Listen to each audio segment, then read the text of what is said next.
Baadhi yenu ambao mnanifuatilia sana kwenye Mahubiri TV mnakumbuka hii story.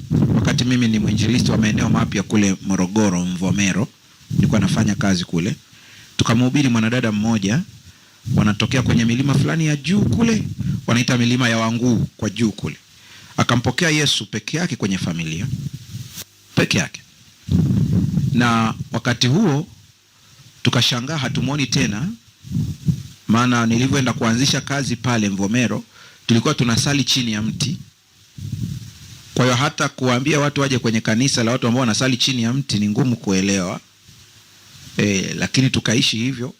Sasa siku moja akaandika kabarua kwa penseli, akamtuma mtoto ambaye alikuwa anashusha ndizi hapo Mvomero. Akaleta kale kabarua, kameandikwa kwamba tafadhali mwinjilisti, unapoona hii karatasi fuatana na huyu mtoto, hali yangu ni mbaya, mje. Kumbuka ni muumini wetu pekee tulienea katika ile milima kwa wakati huo. Nikamchukua mzee mmoja wa kanisa, tukaenda naye mpaka kule juu milimani. Kufika tukaonyeshwa alipolala yule mwanadada. Unaweza ukafikiri ni kama blanketi limekusanywa tu. Utasikia tu mtu akisema shikamoo, ndio unashtuka kumbe kuna mtu yuko hapa. Amebaki mifupa tupu. Tuko pale tunaongea, tunamuuliza na tusimulia, amepimwa magonjwa yote hospitalini, hakuna ugonjwa. Lakini anaumwa, mtu anakonda tu. Wakafiri labda ni depression, wakaangalia kila kitu, wana psychology wakamfanyia assessment, hakuna chochote. Nasema yuko vizuri. Kila kitu kiko sawa, lakini anakonda tu. Joto linapanda, Panado anatumia, kuna saa zinafanya kazi, kuna saa zifanyi kazi. Ameambiwa apelekwe kwenye mizimu ya kwao ili mambo yafanye nini? Yakae sawa. Kamegoma. Kamesimamia msimamo wake vile vile. Maana anamjua Yesu. Haleluya. Kwa hiyo tukafika pale na mzee wa kanisa, tukamuona alivyo na hali ngumu. Unajua, nakumbuka mzee niliyekuwa naye wakati huo, kwa sasa hivi hayupo duniani, akanivuta nyuma kidogo kwenye dirisha, akaniambia, Pastor Mbaga, mwinjilisti, huyu anakusikiliza wewe sana. Kwa hiyo utakachomwambia atafanya. Wewe ni mtoto mdogo.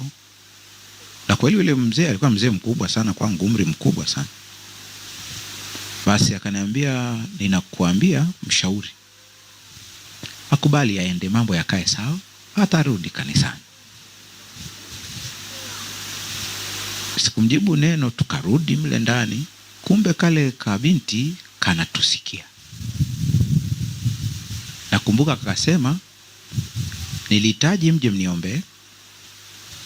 Mungu akiamua kuniponya sawa, asipoamua kuniponya sawa. Nishampokea Yesu, kwa hiyo siogopi chochote. Kwa hiyo hata kama nikifa najua mimi ni wa upande gani. Lakini hicho ambacho mmekiongea hapo, hatujamaliza mazungumzo kama sijakosea. Unajua nakwambia story ya miaka mingi sana iliyopita. Akaja mjomba. Swali la kwanza, Mbaga ndio nani? Na ameshika panga. Unasemaje? Akawahi kunitambulisha mzee wa kanisa haraka sana, ndio huyu hapa.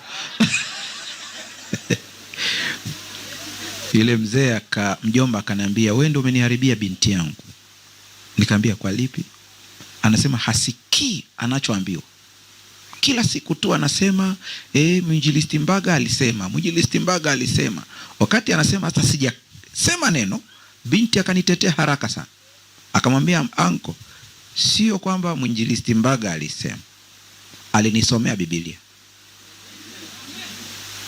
Kwa hiyo alichoniambia alitoa kwenye Biblia, kwamba tusiende mizimu wala tusipigie magoti. Mungu ni huyu mmoja. Akaniokoa. Maana panga limeshikwa. Huenda babu wa watu hakuwa na mpango wa kutumia panga, ni mawazo yetu ya kibinadamu tu. Basi baada ya pale tukaomba ombi. Nakumbuka nilimshika mkono wa moto. Tukaomba, tukamaliza ombi fupi. Hakuna wakati mgumu kama waombaji mmegawanyika makundi mawili. Ni mgumu, ila nikamshukuru Mungu kwamba huyu binti ana msimamo. Kwa hiyo angalau tuna mtu wa ziada mwenye msimamo. Tukaomba tukamaliza. Baada ya pale, yule baba sijui kitu gani kilimgusa, akatuletea uji. Walipika uji pale, na sijui una unywaje huo uji, lakini tukaletewa uji. Baada ya maombi tukatoka tu nje kidogo pale. Kawaida huwa ukifanya maombi kama haya hutakiwi kula chochote, unatakiwa fanya nini? Uondoke. Lakini kumbuka hapa tunaodili nao sio waumini wa hili kanisa, ni mmoja tu yuko pale. Mkiondoka hata anasema amedharau. Kwa tukakaa chini ya mti hivi, tukawa tunakunywa uji. Lakini mimi na mzee wangu hatusemeshani vizuri. Tunatazamana tu. Maana mimi huko moyoni nawaza, sasa huyu ndiye kiongozi. Ni kweli amenizidi na umri, lakini sasa inakuwaje? Moyoni nina maswali mengi. Basi unajua, kwa sababu ni maeneo ya baridi kidogo kama ya kwenu, kwa hiyo hata kale kauji na kapuliza kidogo pale taratibu, hata sijafika mbali, kale katoto kanakuja tena pap. Kanasema, mwinjilisti, dada anakuita. Nikakaambia, ana shida gani? Cha kwanza kabisa akasema, anasema ana njaa sana. Na mimi nikachukua uji ule wa kwangu nikapeleka, akanywa akamaliza. Baada pale anasema, naomba nipelekwe sehemu ya haja. Sasa nikamwambia yule amuite shangazi yao, alikuwa yuko mbali. Yule anasema, hapana, anaweza kutembea mwenyewe, lakini ukimwona anavyonyanyuka kama anapepesuka, kwa hiyo unamhurumia, huna uwezo wa kumpeleka. Lakini ndio hivyo basi, Mungu akajalia shangazi akaja kwa wakati, akamshika, wakaenda chooni.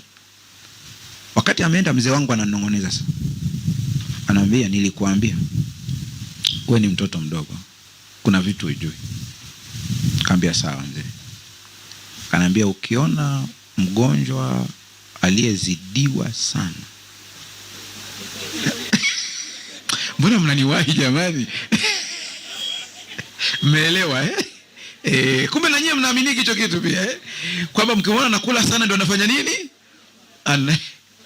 Yeye alisema ndio anaondoka. Nyie ni tofauti kumbe. Kuna wengine wanaamini anapona, wengine anaondoka.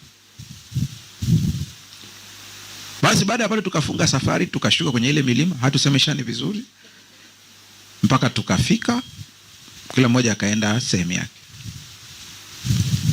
Niwaambie kilichoendelea. Kwa nini hamkufuatilia hiki kisa? Ndio mnakisikia leo mara ya kwanza? Kristo wa neema yote.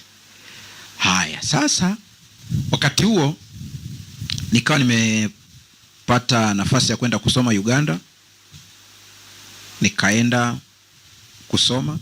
Sikujua hatima yule dada. Mwaka wa kwanza, mwaka wa pili, nakumbuka kama sijakosea ni semester ya kwanza hivi, nilikuwa na tabia, tukitoka Uganda tunanunua mboga za kutosha, tunapeleka kule, zinatusaidia. Sasa pale Morogoro kuna samaki mmoja anatoka Kigoma, anaitwa nguruka. Huko hamumjui? Mnamfahamu? Anafanya perege kama huyu wa kwenu kabisa. Ila wanamkaanga na mawese. Ni perege nadhani hivyo. Ila tu ni kukaanga na mawese ndio cha ziada.